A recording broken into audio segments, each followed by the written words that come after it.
आज हम बात करेंगे बहुत ही कॉमन टॉपिक, दांत खाद खुजली दिनाए। लगभग देखा जाए हमारे भारत में तो लगभग 65% इससे प्रभावित है और बहुत ज़्यादा कमेंट आ रही थी इस टॉपिक पे बात करने के लिए। तो मैं सोचा आप सबके बीच में इस टॉपिक पे बात करूं। आज का टॉपिक है हमारा दांत खाद खुजली और इससे एक्जिमा क्या है। इसको मेडिकल वर्ड में रिंगवॉर्म करते हैं और ये रिंगवॉर्म को कैसे ठीक करें। बहुत बार ऐसा सुनते हैं कि आपके 2-4 दिन तक ठीक हो जाता है, कोई भी मरहम लगाएं 2-4 दिन तक ठीक रहता है, फिर सुता हो जाता है। जब दोबारा होता है तो बहुत ज़्यादा होता है। इसके पीछे रीज़न क्या है, आप क्या क्या गलती ऐसे करते हैं जो दोबारा आपको देखने को मिलता है, आप क्या नहीं करें और क्या क्या करें, इन सारे तथ्यों पे बात करेंगे। तो मैं आपसे गुजारिश करूंगा इस वीडियो को पूरा देखिए ताकि आपको एक एक जानकारी आपके पास पहुंचे। और ये रिंग बाम है, इसका दोबारा आपके साथ कोई ऐसी समस्या बोले तो रिंग बाम 2 वर्ड से मिलकर बना है, रिंग जोर वार्म। अब रिंग बोले तो सर्किल यानी कि गोला टाइप को, अवाम बोलते हैं फंगस डिजीज, ये फंगस इन्फेक्शन होता है। जैसा कि आप देखते हैं कि जहाँ पर किसी व्यक्ति को दांत खाद खुजली है तो वहाँ पर क्या होता है, गोला शेप बना रहता है और गोला के अंदर छोटे छोटे क्या होता है, दाना टाइप का हो जाता है, फंगस होता है। उसके अंदर कुछ फ्रूट जमा होता है और उस फ्रूट में क्या हुआ, इचिंग होगा। इचिंग के साथ साथ क्या, जब इचिंग करिएगा तो उसमें कुछ पानी टाइप का निकलेगा और वो पानी के बाद क्या, अगर कोई कपड़ा सटता है तो उसमें जलन टाइप का होता है, वर्निंग होता है। इसी का दोस्तों ये कहाँ पर ज़्यादा डेवलप होता है, कब डेवलप करता है, ये डेवलप तब करता है गर्मी के मौसम में या एक्सेस मात्रा में पसीना आती है तो ये ज़्यादा डेवलप करता है। क्योंकि ये क्या है, फंगस इन्फेक्शन है और ये फंगस जहाँ डेवलप, अब जब पसीना आती है तो पसीना में क्या होता है, नमकीन की मात्रा ज़्यादा होता है। जब नमकीन की मात्रा ज़्यादा होगा तो फंगस क्या करेगा, वहाँ ग्रो करेगा। तो ये मेल और फीमेल दोनों में पाया जाता है। दोस्तों ये कहाँ कहाँ हो सकता है, दोस्तों सबसे ज़्यादा होता है ग्रोश में होता है, यानी कि बोले जो दोनों आपकी जो पट्टा है, मेल या फीमेल दोनों में होता है। तो जो पट्टा है आपकी जांघों के बीच में होगा और जांघों के बीच में भी रिंग शेप का ही होगा।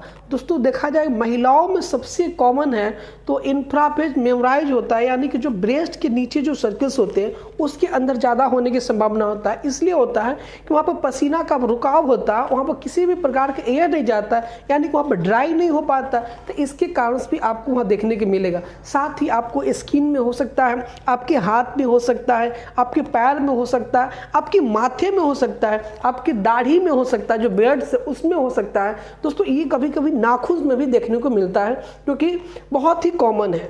दोस्तों ये होने पर क्या होता है, मल्टीपल ऑर्गन को डिवाइडेड कर सकता है। कभी आपको ये देखिए एब्डोमिनल पर भी हो सकता है, तो मल्टीपल जगह होता है। ये होने में आप जब भी कहीं पे जाते हैं तो बड़ी ग्लानिंग फील करते हैं। जब इचिंग शुरू हो जाएगा, आपने थोड़ा सा मान ली कि दिन भर आप ऑफिस में रहते हैं और घर आते हैं, जैसे अपने कपड़ा को रिमूव करेंगे उस समय थोड़ा सा हवा लगेगा और जैसी हवा लगेगा तो ये जो इचिंग है काफ़ी अत्यधिक मात्रा में बढ़ेगा। तो उस समय लोग इतना तेज़ी से इचिंग करते हैं कि ऊपर का जो पपड़ी होता है उसको हटा देते हैं नोच के, तो क्या वहाँ से पानी डेवलप करेगा, से पानी निकलने लगता है। जब पानी निकलता है तो आप जाते हैं डॉक्टर से, कभी दिखाए नहीं, आप अपने से दवा ले लेते हैं। कोई किसी पास केमिस्ट के पास गए और वहाँ से आपने कोई मलहम ले लिया, आप स्टेरॉइड वाली मलहम ले लिए, वो मलहम आपने क्या लगाना शुरू कर दिया।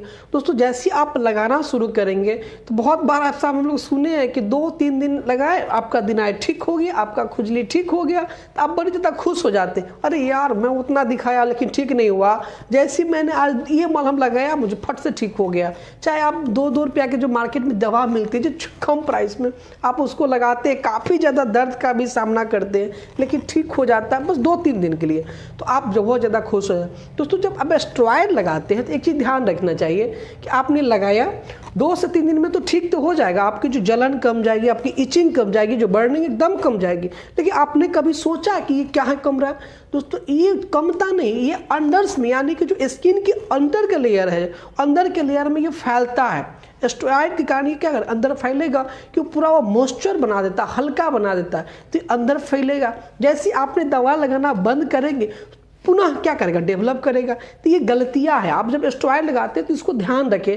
आप 2-2 रुपया के जो मार्केट में बिना डॉक्टर प्रिस्क्राइब किए आपने जो मलहम लगाते हैं ये आपके लिए बहुत नुकसान करता है, इसी कारण आपका दोबारा हो जाए। तो सबसे बड़ी गलतियां आप ये हैं। डॉक्टर के पास जब दिखाना जाते हैं तो डॉक्टर आपके सबसे पहले आइडेंटिफाई करते हैं कि आपको कितने क्वांटिटी में, कितने ऑर्गन्स में है, कहाँ कहाँ पे है। दोस्तों अगर कम जगह पे है तो वो क्या करते हैं, आपको पहले क्रीम देंगे। कौन कौन से क्रीम देंगे, तो सबसे पहले आप टर्मिनाफाइन का इस्तेमाल कर सकते हैं, हाँ, क्लोटाजोल का इस्तेमाल कर सकते हैं, केटकोनाजोल का इस्तेमाल कर सकते हैं, हाँ, एस्कोटाजोल का मास्क कर सकते हैं और माइकोनाजोल का इस्तेमाल कर सकते हैं। दोस्तों अकॉर्डिंग टाइम एंड कंडीशन वो डॉक्टर डिसाइड करेगा, क्यों आप नहीं करेंगे। मैं सारे का लिस्ट आपको दे रहा हूं ताकि आप देख लें। दोस्तों आप डॉक्टर की निगरानी में ले। दूसरी बात कि अगर क्वांटिटी बहुत ज़्यादा है तो डॉक्टर आपको ओरल फॉर्म में आप एंटी फंगस ड्रग देंगे जो आपको खाने के लिए बोलेंगे और वो अपने हिसाब से डोज डिसाइड करेंगे। आप लोग क्या करें, दुकान में गए, कोनो दवा ले लिए, बोले कि हाँ मेरा ये होगा। दोस्तों इसका कोई इंजेक्शंस नहीं आता, आप इंजेक्शन लेने से भी कोई फ़ायदा नहीं है। तो एंटी फंगस क्या आप कैप्सूल्स आते हैं, कैप्सूल के फॉर्म में, जैसा कि आप जानते हैं टर्मिनाफाइन टैबलेट हो गया, आपको इटिकोनाजोल हो गया और ग्लिस्टोफाइन एक टैबलेट आता है, आप वो भी ले सकते हैं। तो ये डॉक्टर के अनुसार लेना है। दोस्तों आप अपने से कोई जो है फालतू का दिमागे नहीं लगाएंगे। दोस्तों और ध्यान देने की क्या क्या बात है, आप जो मलहम लेते हैं वो मलहम लगाने की क्या प्रोसेस है। आप जानते हैं जो फंगस इन्फेक्शन होता है वो रिंग शेप में होता है। अब हमारा फंगस इन्फेक्शन होता है वो किस टाइप होता है, आप देखे होइएगा तो बीच में कम होता है और आड़ी में बहुत ज़्यादा अमाउंट्स में होता है। अब क्यों होता है, इसके पीछे रीजन जानिए। आपने जो मलहम लगाए हैं वो मलहम जो वाइटमेंट लगाए वो काफ़ी गलत लगाए। अब कैसे लगाते हैं, एक बार क्या किए, बीच में रख पकड़े और बीच में से घुमाना शुरू कर दिया, यानी कि अंदर से क्या करते बाहर लाते। ये सबसे बड़ी गलतियां है और इसी के कारण ये क्या करता है और ऑर्गन को इन्वाइट करता है। आपको क्या करना है, जैसे कि मान लें यहाँ पे है तो यहाँ पे क्या करना है, उसके 2 सेंटीमीटर दूर से क्या करना है, 2 सेंटीमीटर दूर से क्या करना है, लगाना है और बाहर से अंदर की ओर आना है। किधर से आना है, बाहर से अंदर की ओर, नहीं कि अंदर से बाहर की ओर। ये सबसे बड़ी गलतियां है। जब आप वाइटमेंट लगाते हैं तो बाहर से आना 2 सेंटीमीटर, फिर से नोट करेंगे 2 सेंटीमीटर दूर से, समझे ना, उस तब अंदर आनी। ये है असली मलहम लगाने की सबसे अच्छी क्वालिटी। आप वहाँ लगाते नहीं। दूसरा क्या गलतियाँ क्या करते हैं, आप अंदर से बाहर जाते, ये सबसे बड़ी गलतियाँ है। दूसरी बात कि आप जैसे कि यहाँ पे इचिंग हुआ, मान लें किसी व्यक्ति को आप इचिंग हुआ किसी जगह पे, वहाँ से हाथ को धोए नहीं, फिर यहाँ हवाना शुरू किया तो यहाँ पे क्या आ गया, फंगस आ गया। तो ऐसे व्यक्ति को भी होता है। दोस्तों ये फैलता कैसे है, यानी कि एक व्यक्ति के दूसरे व्यक्ति कैसे आएगा।